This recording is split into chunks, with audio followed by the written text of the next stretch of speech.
अरे कहाँ हो यार? हम तुम्हारा वेट कर रहे हैं, जल्दी आओ।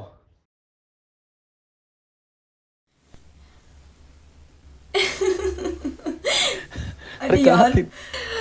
भैया से छुप छुप के अरे मिल बहुत आए। देर से इंतजार कर रहे हैं तुम्हारा। अरे क्या कर रहा है रे? आए रे, आए, क्या कर रहा है रे? मैं क्या कर रहा है रे?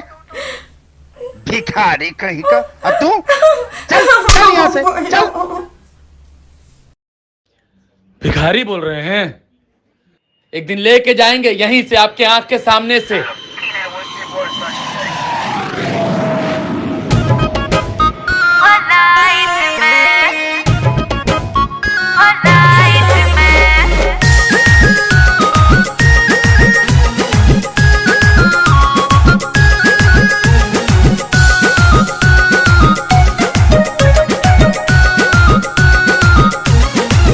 मिलती अरवा से घर पकड़ाई गई थी, कस के भैया के हाथे तोड़ाई गई थी।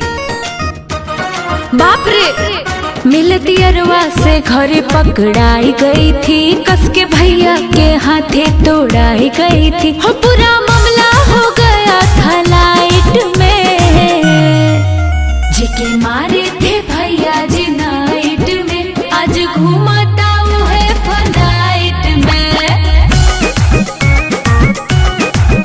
जेके मारे थे भैया जी नाइट में, आज घूमता है फ्लाइट में।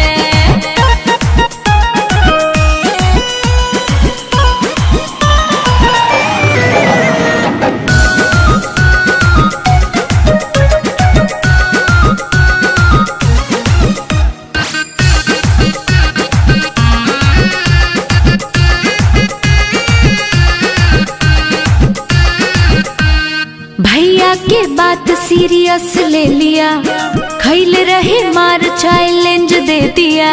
बोल भी किया था बड़ा आदमी बनेंगे।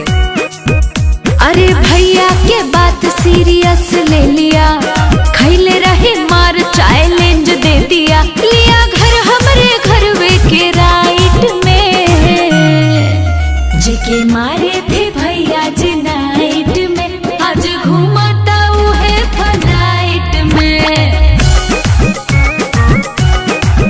जेके मारे थे भैया जी नाइट में, आज घूमता है फ्लाइट में।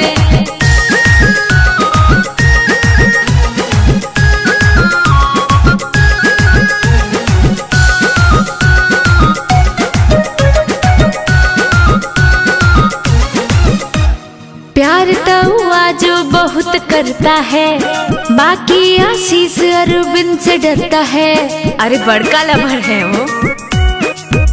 अरे प्यार तो हुआ जो बहुत करता है, बाकी आशीष अरविंद से डरता है। अक्षरा के बा फ्यूचर ब्राइट में, जेके मारे थे भैया जी नाइट में, आज घूमता है फ्लाइट में।